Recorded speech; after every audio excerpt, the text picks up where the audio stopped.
हमारे गाँव वालों के साथ हुआ वो बहुत निंदनीय है। हम तो देवली बहुत दूर पड़ती है हमारे 95 किलोमीटर।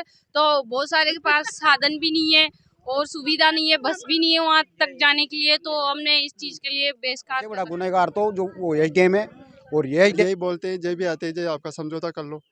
सर किस बात का समझौता? हम गुनाह में होते तो समझौता करते हैं ना, हम गुनाह में नहीं है। मांगे कि न्यायिक जांच हो। हर जगह हमने ज्ञापन दे रखा है और प्रशासन की तरफ से कोई सुनवाई नहीं हो रही और पूरे गांव में अभी भी भय का माहौल है।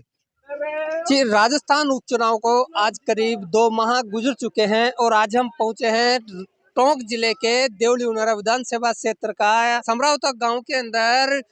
थप्पड़ कांड के बाद में नरेश मीणा के जो चर्चे सोशल मीडिया और मीडिया में देश भर में अंतर्राष्ट्रीय सुर्खियां बटोरने के बाद में चर्चा में आए हैं, उसकी दीवानगी यहाँ के लोगों पर देखने को मिल रही है। आपको बता दें, देवली उनियारा विधानसभा क्षेत्र के कई गांव ऐसे हैं जिनमें गांव के नाम सरकार की तरफ से तो पता नहीं कब के कब बदले जाते, लेकिन गांव वालों ने खुद के दम पे गांव का नाम के साथ में भगत सिंह सहित नरेश मीणा का नाम अंकित करके एक ऐतिहासिक कार्य करने जा रहे हैं। ये आप मेरे पीछे देख रहे हैं, ये समरावता गांव है। समरावता गांव का ये पीछे बोर्ड है जिसके अंदर ग्राउंड रिपोर्ट के अंदर देख सकते हैं किस प्रकार से भगत सिंह जी और नरेश और सहित इंकलाब जिंदाबाद के नारे लिखे हुए हैं। आपको बता दें, देवली उनियारा का ये जो गांव है समरावता, उलखाना, कचरावता सहित कई दर्जनों गांवों में इस तरह की दीवानगी देखी गई है। जो घटना हुई किस प्रकार से देखते हैं? जबरदस्ती उन्होंने बोर्ड दिलवाया, मतलब हाथ पकड़ के। एक औरत का हाथ पकड़ना गुनाह है राजस्थान में, लेकिन उन्होंने जबरदस्ती एसडीएम ने हाथ पकड़कर बोर्ड दिलवाया। जब तक हमारे न्याय की ये नहीं होती तो हम इस चीज को लेकर बंद।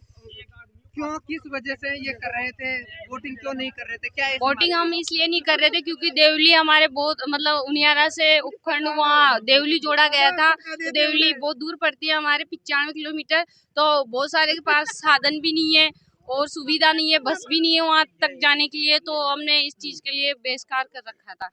बहिष्कार के बाद में जो उपद्रव हुआ उस दौरान कहीं वाहन जले, जानवर जले, लोगों के घर फूके गए। और सच्चाई को क्या गांव वालों को किस प्रकार की न्याय मिल सच्चाई आप लोगों सच्चाई को दबा रही है ना प्रशासन, सभी सच्चाई को दबा रही है।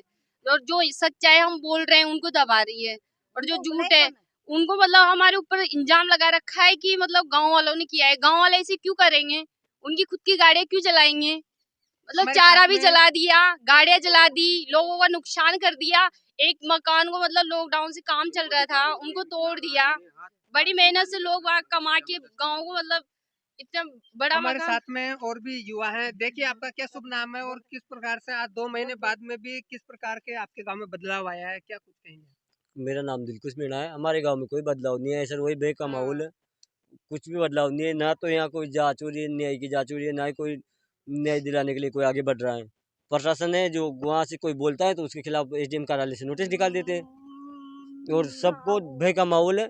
ना कोई गाड़ियों, खुद की गाड़ियाँ खुद जलाने के लिए इन पे केस कर रखा है लोगों को। वहाँ से बोलते हैं कि गाड़ियाँ जलाते हैं तो खुद का ही नाम इन्वॉल्व कर रखा है और सब लोगों में भय का माहौल है। देख लो यहाँ सब चेहरे पे सब उदासी में। देखिए, आपने आपके यहाँ पे जो भी उपद्रव के दौरान जो भी घटना हुई उसके लिए आपने किस किस को पत्र लिखा और अब तक कोई कार्रवाई हुई? मैंने कोई कार्रवाई नहीं, बहुत से पत्र लिख दिए हर जगह, हर आयोग में, हर जगह पे हमने हमारा दाखिला दे रखा है, कोई अभी तक का कोई कार्रवाई नहीं हुई। देखिए, आपका क्या नाम है? और 2 महीने के बाद में ये समरावता में कई जगह पे नरेश भाई का समरावता, उलखाना, कचरावता सहित कई दर्जनों गांव में भगत सिंह जी का और नरेश मीणा जो यहाँ से आपके निर्दलीय उम्मीदवार था उनके बारे में लिखा गया है। किस प्रकार से देखते हैं उनकी दीवानगी को? देखो, मेरा नाम विनोद कुमार मीणा है। दीवानगी को इस प्रकार देखा जाता है कि वह जहाँ भी कहीं पे भी गए, कोई से भी गांव में गए, कोई से जिले में गए, तो उनका जो कहीं पे भी गए वो सत्य के साथ हमेशा रहे। और यहाँ पे भी जो नरेश भाई का समरावता इस गांव में जो बोर्ड लगाया गया है वह सत्य के साथ यहाँ पे थे, इसीलिए पूरे गांव ने मिलकर उनको इस गांव में पूरा पूरा गांव ही दान कर दिया, उनके नाम रख दिया। वो यहाँ पे धरना स्थल था, वो हमारा पूरा गांव का ही था। और पूरे गांव में जो हमारे एक साथ न्याय के साथ खड़े हुए थे वो नरेश भाई थे, तो हमने उनको पूरा का पूरा गांव में हमारा नरेश भाई के नाम रख दिया। ये सबका तो अपना काम कर दिया था, उन्होंने दुनिया में बिगड़ दिया थे। अब नींद के खेकर बोलिया जाटा जब माता मोर पापड़ा लोग तोड़ गया तो घर का बता देता मैं, अब फोन ना बताऊं हमें। और खाना खाते टाइम तो गए दुश्मन ने वो भी नते ग्राम में जाते हां ग्राम में जाते तो साफ बालक काहे करियो तो सुंगटा बालक काहे करियो तो को बिल्कुल मेरे साथ और अन्ना छोटा का यही बोलते हैं जय भी आते हैं जय आपका समझौता कर लो। नाम और जी मेरा विमल कुमार मीणा नाम है और हमको घर से निकाल के, हम बेकसूर है बिल्कुल, हमको घर से निकाल के जेल में डाल दिया गया था। हम 53 दिन के बाद आए हैं और हमारे पूरे गांव की मांग यही है कि न्यायिक जांच हो।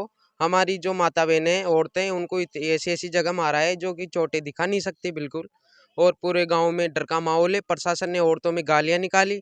हम हमारे घर में जो मिर्ची बम होते हैं वो फेंक के हमको बेहोशी की हालत में घसीट कर लेके गए, और नरेश मीणा में जो जहाँ हमको रखा करीबन आधा घंटा, हमको 1 घंटा के करीब स्कूल रूम में रखा और वहाँ पे जबरदस्ती नरेश में गालियाँ निकलवाई। जो नहीं बोलता था उसके डंडे मारे और जाति सूचक शब्दों का इस्तेमाल किया गया। और अभी पूरे गांव की यही मांग है कि न्यायिक जांच हो। हर जगह हमने ज्ञापन दे रखा है और प्रशासन की तरफ से कोई सुनवाई नहीं हो रही और पूरे गांव में अभी भी भय का माहौल है। जी यही बोलना था। ये वो लोग हैं जिन्होंने उपचुनाव के दौरान हिंसा के बाद में सलाखों की हवा खाने के बाद में गांव में पहुंचे हैं। आज भी इनको उस चीज़ का दुख ये व्यक्त कर रहे हैं कि किस प्रकार से एक छोटी सी प्रशासनिक लापरवाही कहें या उदासीनता, जिस वजह से पूरे प्रदेश सहित अंतर्राष्ट्रीय राजनीति में एक उपद्रव सा पैदा हो रखा है। हमारे साथ में और भी लोग हैं। देखिए किस प्रकार की लोगों की मांग है। आज 2 महीने बाद में भी गांव में जो भी नुकसान हुआ उसके बारे में क्या कुछ कहेंगे आप? कोई आश्वासन नहीं मिल रहा है सर। हमको न्याय जांच चाहिए। हमको प्रेशर देते हैं, अब भी भय कर रहे हैं। मतलब पुलिस निकल जाए तो हमको बच्चा भी है, बोलते हैं कि पुलिस प्रशासन आ गए तो हमको वो अब भी डर रहे। और ये सर किस बात का समझौता? हम गुनाह में होते तो समझौता करते हैं ना, हम गुनाह में नहीं है। और उसको प्रेशर देके, मतलब 2 कर्मचारियों को प्रेशर देके वोटिंग दिला दिया, बिना आईडी के वोटिंग दिला दिया। किसी से भी अंदर भी जाके उसने बोला तो वो बोला कि मतलब वो अधिकारी था वो, जिसने बोला दबाव देके कि हमको नहीं चाहते कि अमित चौधरी है हम, ऐसे ऐसे बोल के वोटिंग दिलाया, बिना आईडी की वोटिंग दिलाया। मतलब जो उसको कानून का कार्रवाई के भी बाहर निकल गया। ये तो बाहर है और जिसने गुनाह नहीं किया वो अंदर है, और फिर भी हमको डरा के कर रहे थे। हम सर डरने वाले में से नहीं है। देखिए 2 महीने के बाद में जिन लोगों ने हवालात की हवा खाने के बाद में वापस गांव में आ गए, लेकिन आज भी अपनी न्याय और मांग के लिए अड़िग है। हमारे साथ में एक और ग्रामीण मौजूद है। देखिए 2 महीने हो गए हैं, किस प्रकार से देखते हैं आप?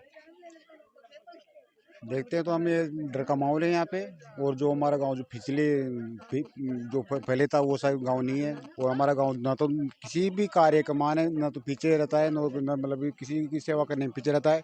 बाकी जिस प्रशासन ने हमारे गांव के साथ में जो मतलब अत्याचार किया है, और जिस पर एसडीएम ने जो जबरदस्ती वोट दिलवा कर जो यहाँ पर जो गुनाहगार, जो यहाँ का जो वोटिंग बहिष्कार को तोड़ा है, सबसे बड़ा गुनाहगार तो जो वो एसडीएम है। और एसडीएम के साथ में कोई अभी कार्रवाई नहीं हो रही। और जो जिसने कोई गलती नहीं की उसको सलाखों के पीछे डाल रखा है। जो हमारे गांव वाले जो भाई थे, बच्चे थे, उनको जो युवा थे, उनको भी मतलब सलाखों के पीछे डाल दिया। वो जो छोड़ के अभी जमानत पर आए हुए हैं और उनका भविष्य को खराब कर चुके हैं।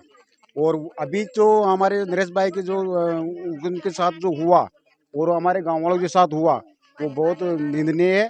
हम उसको मतलब कोई ये नहीं करते। और जो हमारे साथ में जो हमने जो भी एक हमारे यहाँ पे जो विधायक थे, उनको हमने 3 बार 6 साल में जिता दिया। उन्होंने भी हमारे कोई हाल संभाल आके नहीं पूछी।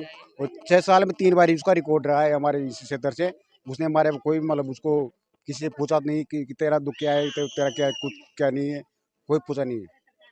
देखिए ये वो लोग हैं जिनके दिल में आज भी भय और डर का माहौल बना हुआ है। हमारे साथ में एक और बंदा है। देखिए क्या नाम है और क्या कुछ हिस्ट्री है आपकी? सर मेरा नाम कमलेश है। और जब मैं जेल गया था ना तो मेरे साथ वहाँ लांबारी सिंह में थाने वाले ने बहुत बुरा ये किया है, जो जाति सूचक किया है। हमारे को वो पूरा स्टाफ वहाँ जा रहा था, वो उसने हमारे को मिनट के और किए। और वहाँ से भी लाठ से मारे हमारे। क्या आपने सरकार को बताया, कानून को बताया, पुलिस को अब बताया? कानून को कोई यहाँ कोई सुनने वाला नहीं है, किसको बताए हम? कानून तो खुद डराता है आदमियों को। कानून हमको खुद डरा रहा है, प्रशासन डरा रहा है। 3 सुबह, शाम और अगली सुबह, तीनों टाइम हमको खाना नहीं दिया गया। 5-6 घंटे के अंतराल में पानी पिलाते थे, करीबन 1-1, 2-2 घूंट पानी पिलाते थे, ज़्यादा पानी नहीं पिलाते थे। वहाँ जो लांबारी सिंह था वहाँ पूरा सिलेक्टिव स्टाफ था, पूरे जाट थे और हमसे जाति सूचक शब्दों का इस्तेमाल किया गया। हम में गालियाँ निकालेगी कि तुम दंड देना सीखोगे भिखारियों। और जो परस वरस थे वो थाने में फेंक दिए, करीबन अभी 5-6 बंदों के परस नहीं मिले। और हमारे पास जितने भी हजार से ज़्यादा रुपए थे, 1 रुपया किसी को नहीं मिला। हमारे फ़ोन फोड़ दिए गए, अभी भी हमारे फूटे फ़ोन पड़े हैं। हमारी यहाँ पे गाड़ियाँ चलाई गई थी और हमारे साथ जातिवाद के तरीके से बहुत दुर्व्यवहार किया। तो आप किस प्रकार की मांग करते हैं अब तक? मांग यही है हमारी कि हमारा केस वापस लिया जाए और न्यायिक जांच हो, हमारा भविष्य खराब नहीं किया जाए। प्रशासन के खिलाफ न्यायिक जांच हो, जो दोषी हो उसको सजा दे और जो निर्दोषी है उसको बरी किया जाए। हमारी यही मांग है पूरे गांव हमारे की। साथ में एक और ग्रामीण मौजूद है। देखिए बाबूजी, ये आपका समरावता गांव है, इसमें 2 महीने हो चुके हैं। किस प्रकार की आपकी मांगे हैं और अब तक सरकार ने किस किस प्रकार की मांगे पूरी करी है? न्याय चाहिए जो मांग तो अन्याय के ले रहे, अन्याय की न तो सजा दे और न दोषी ने बरी किया जाए। और पुलिस की गलती है, यहाँ पर पुलिस ने किया जो हमने कुछ नहीं किया। हम तो एक पंचायती के लिए मगू गांव देवड़ी बेच रहा था, उसके लिए धरना दिया था। मैंने कोई और अन्याय नहीं किया।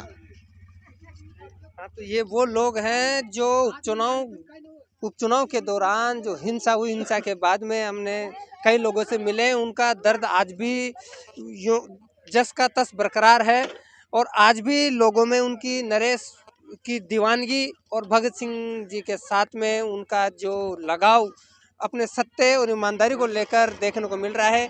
ये समरावता गांव का वो स्थान है जिसके थोड़ा आगे 200 मीटर आगे जाने के बाद में मतदान केंद्र था। ये वही जगह है जहां ग्रामीण लोग बैठ करके चर्चाएं करते थे।